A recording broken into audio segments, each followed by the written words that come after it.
হজরত মাওলানা সাদ কান্ধালবি দামাত বারাকাতহুম মূলত এই বয়ানে বুঝাতে চেয়েছেন যে বর্তমান সময়ের মুসলমানদের একিন বা বিশ্বাস অত্যন্ত দুর্বল হয়ে পড়েছে। মুসলমানরা এখন আল্লাহর ওয়াদার চেয়ে দুনিয়াবি সরকার, নেতা বা শক্তির উপর বেশি ভরসা করে। কোনো নেতা মারা গেলে বা সরকার পড়ে গেলে মুসলমানরা হতাশ হয়ে যায়, যা প্রমাণ করে তাদের অন্তরে আল্লাহর চেয়ে মানুষের গুরুত্ব বেশি। প্রকৃত মুমিন সব অবস্থায় কেবল আল্লাহর উপর ভরসা করবে। সাহাবী খুরাইম ইবনে আউস রাদিয়াল্লাহু এর ঘটনার মাধ্যমে তিনি বুঝিয়েছেন, আল্লাহর রাসূল সাল্লাল্লাহু আলাইহি ওয়াসাল্লাম কোনো ওয়াদা করলে তা পাথরের মতো সত্য। রাসূল সাল্লাল্লাহু আলাইহি ওয়াসাল্লাম বেঁচে থাকা অবস্থায় সেই ওয়াদা পূর্ণ না হলেও খুরাইম রাদিয়াল্লাহু এর বিশ্বাস এক চুলও নড়েনি। তিনি জানতেন, আজ হোক বা কাল এই ওয়াদা সত্য হবেই। এই ধরনের অটল বিশ্বাসই হল প্রকৃত ইয়াকিন। বয়ানটির শেষে তিনি অত্যন্ত গুরুত্বপূর্ণ একটি তাত্ত্বিক কথা বলেছেন। মুমিনের ঈমান যত মজবুত হবে, আল্লাহর প্রতি তার ধারণাও তত ভালো হবে। আল্লাহ তাআলা বান্দার সাথে তেমন আচরণই করেন যেমন ধারণা বান্দা আল্লাহর প্রতি রাখে। তিনি দাবি করেছেন, দুনিয়ার সব আসমানি ও জমিনি শক্তি, এমনকি পারমাণবিক অস্ত্র মুমিনের গুমান বা আল্লাহর প্রতি দৃঢ় বিশ্বাসের শক্তির সামনে তুচ্ছ। মুমিনের বিশ্বাস ও আল্লাহর প্রতি তার সুধারণাই হল বিজয়ের মূল চাবিকাঠি। হজরতজির প্রায় ২২ মিনিটের উর্দু বয়ানের বাংলা অনুবাদ শুনুন। কি বলেছেন হজরতজি, শুনি ইনশাআল্লাহ। हमारा तो मिजाज ये है कि अगर मुशरिक हुकूमत मुसलमानों से वादा कर ले और वो हुकूमत गिर जाए तो मुसलमान कहेंगे अब ये वादे पूरे नहीं हो सकते, वो जिन्होंने किया था वो तो चले गए।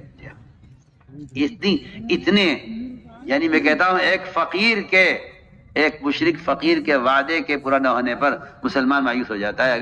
अगर वो मर जाए या वो जो है वजारत से उतर जाए तो मुसलमान कहता है जी अब तो होगा ही नहीं, क्योंकि जिस हुकूमत ने वादे किया था वो हुकूमत ही नहीं है। क्या मैं आपसे क्या अर्ज करूं। এই ওয়াদা পূরণ হয়নি। আমাদের তো মেজাজই এমন যে যদি কোনো মুশরিক সরকার মুসলমানদের সাথে ওয়াদা করে আর তাদের সরকার পড়ে যায়, তবে মুসলমানরা বলবে এখন এই ওয়াদা পূরণ হতে পারে না, কারণ যারা করেছিল তারা তো চলে গেছে। জি হ্যাঁ, এতখানি। অর্থাৎ আমি বলছি, একজন মুশরিক ফকিরের ওয়াদা না পূরণ হওয়ার ওপর মুসলমানরা হতাশ হয়ে যায়। যদি সে মারা যায় বা গদি থেকে নেমে যায়, এখন তো এটি হবেই না, কারণ যে সরকার ওয়াদা করেছিল সেই সরকারই नेই। আমি আপনাদের কাছে কি আরজ করব। यह है मुसलमान के यकीन का हाल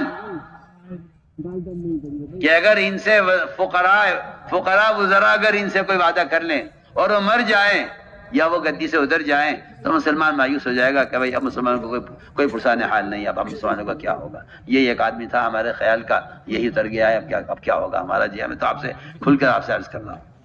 এটি হলো মুসলমানের ইকিনের হালত, অর্থাৎ অবস্থা। যদি এই ফকির মন্ত্রীরা এদের সাথে কোনো ওয়াদা করে আর সে মারা যায় বা গদি থেকে নেমে যায়, তবে মুসলমান হতাশ হয়ে যায় যে এখন মুসলমানদের আর কোনো দেখার কেউ নেই। এখন আমাদের কি হবে?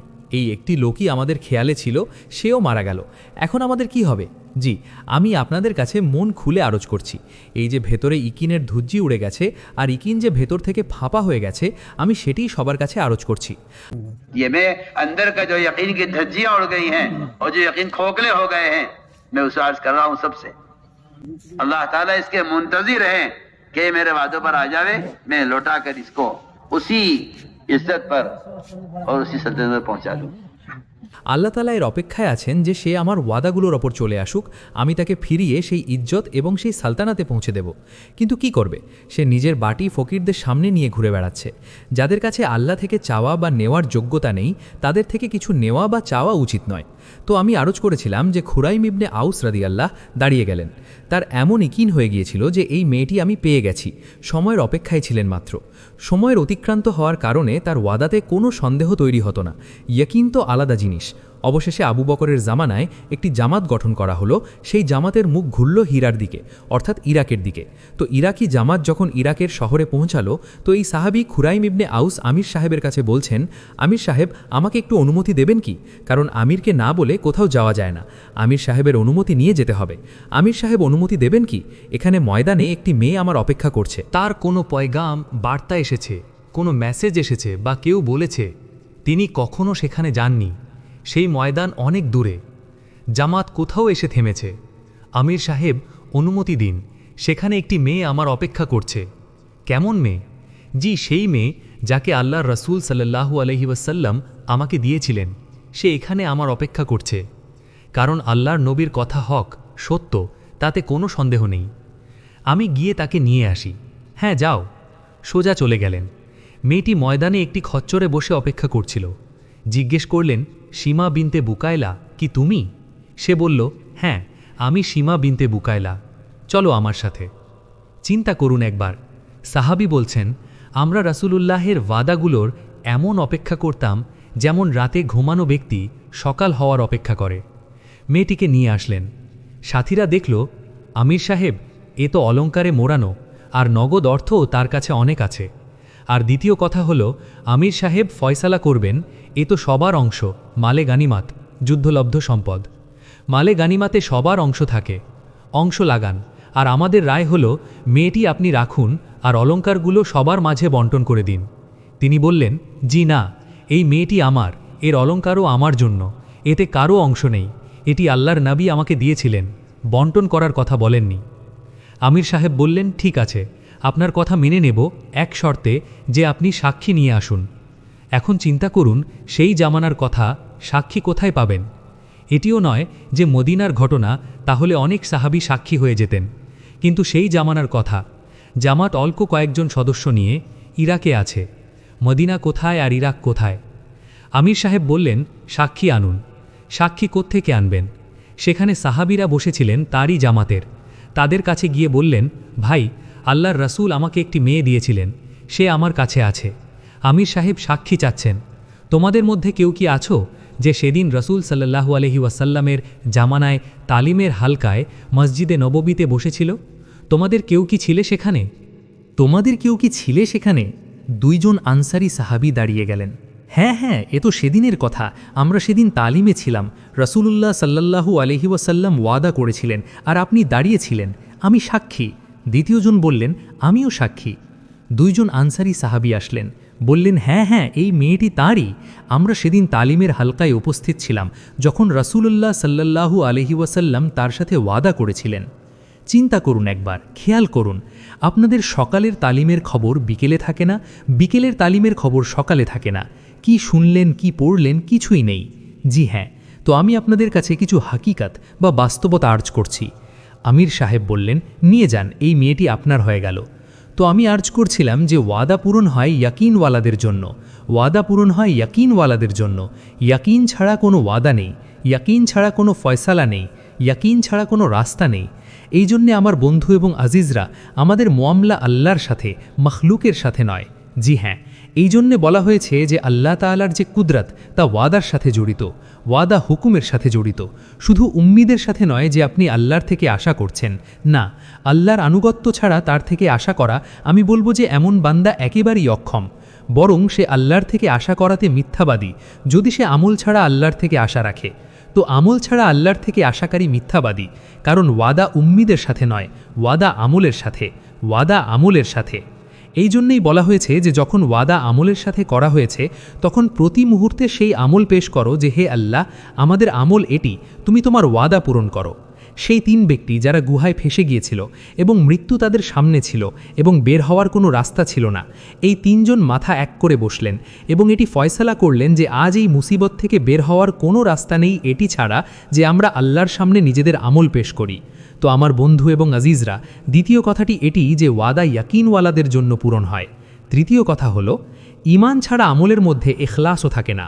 জি হ্যাঁ, এই যে মানুষ সামান্য কারণে বসে পড়ে, ছোটোখাটো সমস্যা আসে, কারণ ইস্তেকামাত থাকে ইখলাসওয়ালাদের জন্য, ইস্তেকামাত থাকে ইখলাসওয়ালাদের জন্য। এবং বলা হয়েছে যে যাদের হৃদয়ে ইখলাস থাকবে তারা কারো নিন্দার পরোয়া করবে না, কারো প্রশংসায় খুশি হবে না, কারো প্রশংসায় খুশি হবে না, কারো নিন্দার পরোয়া করবে না। তারাই হলো মুখলিসিন, যারা কারো তানকিদ, সমালোচনা করাতে নারাজ হয় না আর প্রশংসা করাতে খুশি হয় না। তারাই হলো মুখলিসিন। আমার বন্ধু এবং আজিজরা, মানুষ হকের সাথী হয়ে যায়, কিন্তু হকের সাথী হওয়া মুখলিসিন কারা? আমি আপনাদের কাছে অনেক মৌলিক প্রশ্ন করছি, হকের সাথী হওয়া মুখলিসিন কারা? কারণ হকের সাথী হওয়া মুখলিসিন তারা যাদের হকের সাথী হওয়াতে মাখলুকের কোনো সম্পর্কের দখল নেই। ইখলাস তো তাকেই বলে যে আমলে আল্লাহর গায়ের, আল্লাহ ছাড়া অন্য কেউ শামিল নেই। আপনি হকের সাথী হচ্ছেন, হকের সাথে সহযোগিতা করছেন, কিন্তু ভেতরে একটি চোর আছে অন্তরে। সেই চোরটি হলো, আমি এ কারণে করছি যে এ আমার অঞ্চলের লোক, আমার হালকার লোক, আমার কবিলার লোক, আমার আত্মীয়। কথা আমি অনেক বুনিয়াদি জায়গা থেকে বলছি আমি এদের সাথ দিচ্ছি এ কারণে যে এরা আমার আত্মীয় বা আমার কবিলার লোক বা আমার বিরাদরির লোক বা আমার অঞ্চলের লোক, এই জন্য আমাকে এদের সাথ দিতে হবে। হকের সাথে এর কোনো মতলব নেই। মুখলেসিন তারা, যারা হকের সাথ দেওয়াতে ব্যক্তিগত সম্পর্ককে দাখিল হতে দেয় না। যদি হক কথা দুশ্মনের পক্ষ থেকেও আসে তবে বলে যে ঠিক বলছে, আর যদি ভুল কথা বন্ধুর পক্ষ থেকেও আসে তবে বলে যে ভুল বলছে। তারাই হলো মুখলেসিন। আমি আপনাদের সিরাত থেকে একটি ঘটনা শোনাবো যে হকের তায়ুন করার জন্য কেমন ইখলাস চাই। উহুদ ময়দানে যখন মুসলমানদের পা উপড়ে গিয়েছিল এবং মুসলমানদের পা উপড়ে যাওয়া এবং বিজয়ের পর পরাজয় আসার সবব এটিই ছিল যে কয়েকজন সাহাবী নিজেদের একটি মোর্চা থেকে রসুলুল্লাহ সাল্লাল্লাহু আলাইহি ওয়াসাল্লামের হেদায়েতের বিপরীত সরে গিয়েছিলেন এবং নিচে নেমে এসেছিলেন। সেখান থেকে দুশমন ঘুরে এসে হামলা করেছিল এবং পুরো উহুদ ময়দান মুসলমানদের হাত থেকে অন্যের হাতে চলে গিয়েছিল। প্রসিদ্ধ ঘটনা। তো যখন এটি এক ব্যক্তি দেখল, তার নাম ছিল কুজমান। এই গল্পটি সবার শোনার মতো। তার নাম ছিল কুজমান। এই কুজমান সে ছিল যার জিক্রে যখন আল্লাহর রাসূল সাল্লাল্লাহু আলাইহি সাল্লামের সামনে আসত তখন রাসূল সাল্লাল্লাহু আলাইহি সাল্লাম বলতেন যে আমি কুজমানকে জাহান্নামে দেখেছি, আমি তাকে জাহান্নামে দেখেছি। সাহাবীরা ভাবতেন যে ঠিক আছে, রাসূল বলছেন তো কথা ঠিক যে এই লোক জাহান্নামী হবে। যখন উহুদ ময়দানে সাহাবীদের পা উপড়ে গেল এবং দুশমন প্রবল হয়ে গেল, তখন হঠাৎ এই কুজমান আসলো এবং সে আনসারদের সাহায্য করল এবং এত জবরদস্ত হামলা করল দুশমনের ওপর যে ৭-৮ জন দুশমনকে কতল করে দিল এবং মুসলমানদের অনেক বড় সাহায্য করল সে। এইভাবে তার মাধ্যমে বিজয় অর্জিত হলো। যখন বিজয় হয়ে গেল তো সাহাবীরা হয়রান ছিলেন যে এই লোক তো জাহান্নামী ছিল, সে আমাদের সাহায্য করল।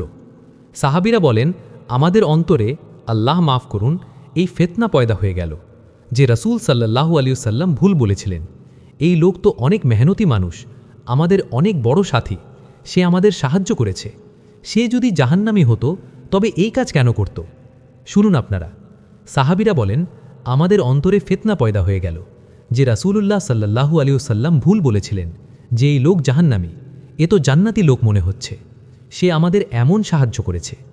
অবশেষে যখন ফাতাহ বা বিজয় হয়ে গেল এবং ময়দান গুটিয়ে আসলো, তখন কুজমান অনেক বেশি জখম হয়ে পড়েছিল।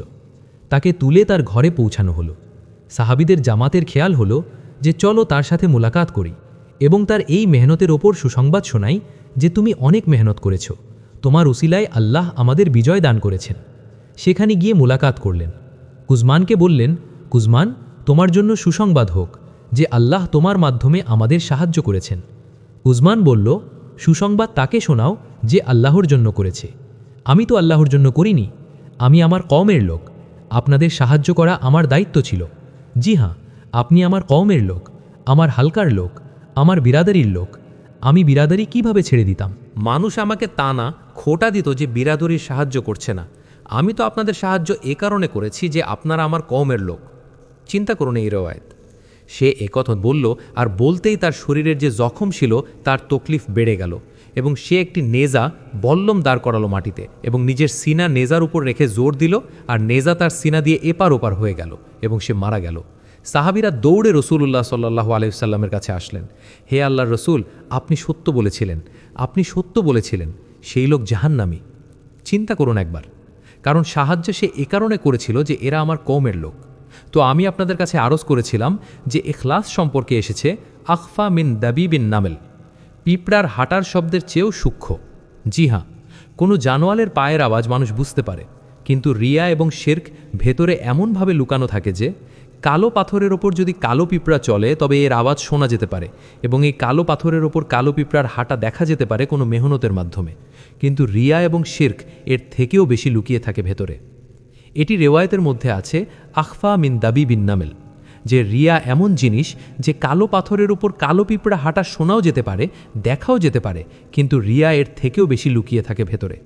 তো আমি আরজ করেছিলাম যে ইখলাস আমল কিসের জন্য করছেন, আমল কিসের জন্য করছেন।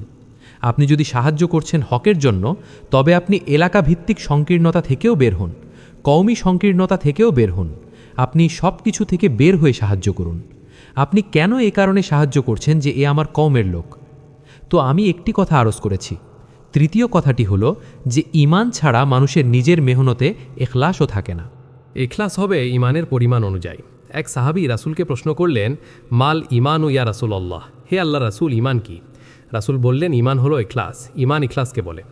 চতুর্থ কথাটি হলো ইমান ছাড়া আমলের উপর আজর হয় না। যাদের হৃদয়ে ইমান থাকে তারা আজর হাসিল করার চেষ্টায় সব ভুল জিনিসকে অস্বীকার করে দেয়, ভুল জিনিসকে ছেড়ে দেয় যে আমাদের আজর চাই। মজদুর যখন মজদুরি করে সে তার মজদুরির সময় এক মুহূর্তের জন্য সেই পারিশ্রমিক ভোলে না যা মালিকের থেকে পাওয়া ঠিক হয়েছে, একদম ভোলে না। যদি মালিক টাকা দেওয়ার সময় 1 টাকাও কম দেয় তবে সে বলে জি না, কথা তো এত হয়েছিল। তো আমি আর্জ করেছিলাম যে এটি হলো ইমানের আলামত। মুমিনের উচিত এই 4টি জিনিস সামনে রাখা ইমান সম্পর্কে। দ্বিতীয় কথাটি হলো বন্ধুগণ, যেমন মুমিনের ইমান হবে তেমন তার গুমান হবে, যা আমি কোরআনের আয়াতে শুরুতে পড়েছিলাম। ইমান যেমন ইমান হবে তেমন গুমান হবে, এবং যেমন মুমিনের গুমান হবে আল্লাহ রাব্বুল ইজ্জাত তার গুমান অনুযায়ী করবেন, চাই 7 আসমান ও জমিন একদিকে হয়ে যাক তার খেলাফ। দেখুন, আমার কথা মনে রাখবেন, ইমানের বিচারে ইমান অনুযায়ী গুমান হবে। যার ইমান যত দুর্বল এবং যার ইমান যত বিগ্রানো হবে সে আল্লাহর প্রতি তত বদগুমান হবে, সে আল্লাহর প্রতি তত বেশি বদগুমান হবে। আমি প্রথম কথাটি আর্জ করছি যে ইমানের যে কামাল তা গুমানের সাথে, এবং এই কথা আপনারা মনে রাখবেন, সমস্ত আসমানি শক্তি, মালাইকা সমিত, সমস্ত জমিনি বস্তুবাদী শক্তি, সমস্ত পরমাণু অস্ত্র সমিত যদি এই সব কিছু একদিকে হয়ে যায়, আল্লাহর কসম মুমিনের গুমান এর থেকেও বড় শক্তি, মুমিনের গুমান এর থেকেও বড় শক্তি। আবু দারদার বাড়ির আগুন নেভার ঘটনাটি তার গুমানের কারণেই হয়েছিল। আমাদের হারানো ইজ্জাত ও সালতানাত ফিরে পাওয়ার একমাত্র পথ হল মাখলুক বা সৃষ্টির উপর থেকে নজর সরিয়ে খালেক বা স্রষ্টার ওয়াদার ওপর অবিচল বিশ্বাস স্থাপন করা। আল্লাহ আমাদের সবাইকে সাহাবায়ে কেরামের মতো অটল ইয়াকিন ও ইখলাস দান করুন। আমিন।